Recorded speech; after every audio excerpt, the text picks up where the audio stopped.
All right, I need to do some cleaning up on my van now.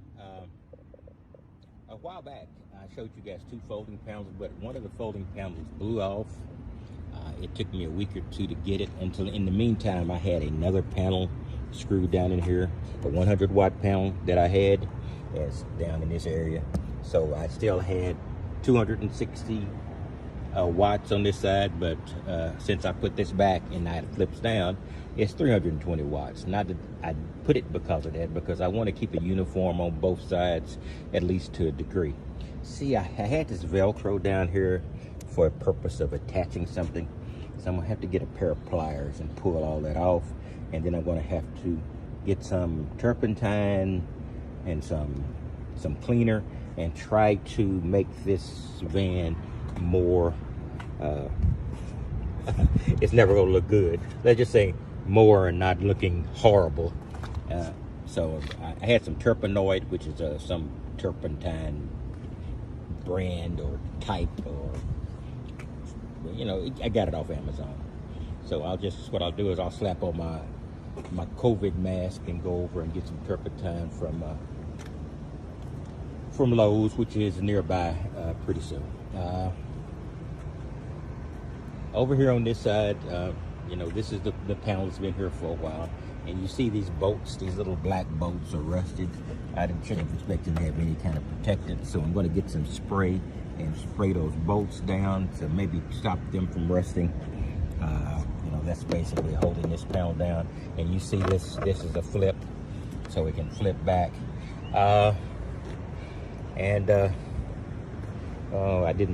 missed something on this side. Not great continuity, but I'm gonna go back over here and cover it anyway. I also built, because the reason that one tore off is because it came loose here. So what I've done is I've got heavy duty magnets, 440 pounds, they said. I don't know if it is or not, but I've got it hooked to this ratchet so I can ratchet it up and down. Basically, I'm not gonna use it for that, but basically I can just unclip it and clip it. And then if need be, I could ratchet it both down, but at least I've got double assurances this thing is going to stand up. Because see, it's ratcheted down, and it's also clipped to some independent magnets here. So I'm gonna try to prevent that. What else?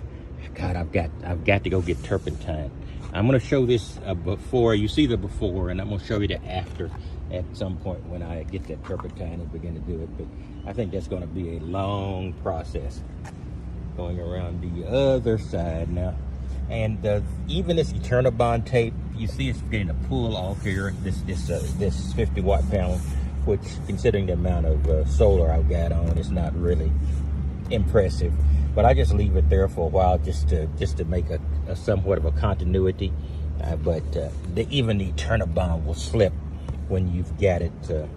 It's quite a bit of weight in these little solar panels. These are old school solar panels, so not old school as in old school flexible panels, not old school like the big piece of chunk you might put on your house or on your van if you've got a rack, etc. up there. Nothing wrong with that. But I just don't have any of those. All these are flexible panels, and I'm probably taking about a 25 or 30% hit because they're not hard panels, but I can put more on, so that's why I'm doing it this way. Now this panel is one of the old slick panels. I bought this late. I like these texture panels. I can't recall exactly the name for them. RETF, IETF, or something like that. I have no idea. I might put a little subscript in the video show. And the reason I didn't get the issue on this side, I got the other side, is this big chunk of wires here is a windbreak. So when I fold it up, aerodynamics means the wind goes around and not under, so it does not cause this one to detach. But just in case, I got a bunch of these ratchets. I'm gonna put one of these other ratchets on each one side of this. So when I flip this up, it's double reinforced as well. So I'm going to make sure that these things don't come off. These panels are not meant to be used the way I'm using them. So going back on the other side, and I was making progress a bit on cleaning it up, but I've just got too much stuff back here.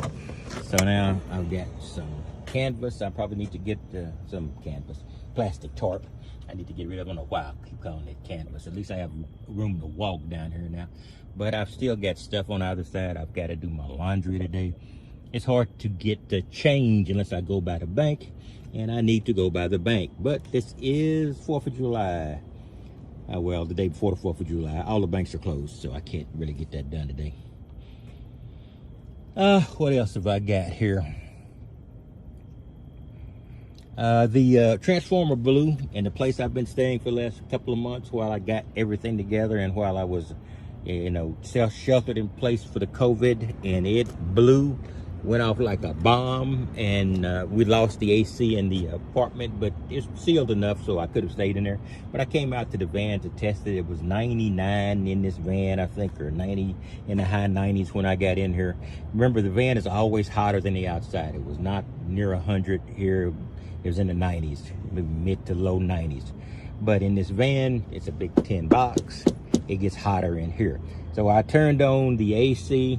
I turned on the max air fan exhaust over there, you can see vaguely in the corner, and I had them on for a while, and I was comfortable in here, even though it took a while to even get down to about 88. The 88 was reading here, but I was cool back there with the air blowing back there. And because I'm running on super economy mode, if I was in an apartment with unlimited power except for the bank balance, I would have had this thing on full blast. I could have got it down in a hurry. And maybe I should have done that. I might do that sometime. Turn it up, to medium or high, and just let it run for 4 or 5 minutes. Beat the heat down, and then click it back to economy for the long term. But I'm only going to do that during the heat of the day when I've got time to recover the power from all these panels I've got arrayed on this thing. So you see these MC4 connectors. I have an extra panel. I've just slipped it in there underneath the tools. Got connectors, small tools, grinders, and big tools. Most of my stuff that is tool stuff, and then I've got quite a few tools in the back. I need to get rid of some of my tools. So my next stop is, what am I going to do when I get this, when I get an opportunity to retire, which with COVID, who knows, I might just have to just say, and just retire. But then I'm going to get enough funds, and I got to decide, I'm going to get another van, which would be the wisest choice. Don't think it's not. Don't think I don't know that. Or just fix this van up. Get suspension work. Heck, I could even convert it to 4-wheel drive for the cost it would take me to buy a Sprinter or large Transit or any of the other vans. Not new, but relatively old. But I might as well invest in this. I know everything that's wrong with this one, so why do I want to get something used that I don't know what's wrong with it? Or I could, I would be able to afford to get something new. But that would just have to be a debate I have for a different time. I just don't feel like redoing all of this crap again. If I put a high top, I'd have to take the panels off the top. I would go with that, but I just don't feel like re-architecting this whole thing. All right, I will be back with you later. This is just a wool gathering moment. But this windbreak is what I built for this. It's not a big windbreak, but it might give me a little aerodynamics to prevent this air from getting under here. But with these super heavy magnets, 440 pounds on this corner, I don't have to worry about this coming loose anymore. See, it's not easy for me to pull it loose this way. Now this little magnet will come loose down here. See, I can pull it enough to get that one, but this one will not come loose unless I drag it off the top of the van. All right, and this is the other one, same way. See, I'm giving that thing a good jerk. It's not coming off. So, all right, I think that's all I've got. I've got a knife review I've been meaning to do. I haven't. It's been sitting in the box a while just because I'd want to do a box opening. When I do a box opening, it's not that I put it back in the box. I just take it out and do the box opening. I've got another multi-tool, maybe my third favorite multi-tool, and maybe one of my most useful one. I love my Victorinox, but it may not be as useful as this one is. But it's going to be pretty nice, and I've always gotten my Swiss Army knife with me. I just always have that. All right, I will talk to you later. You have a wonderful day.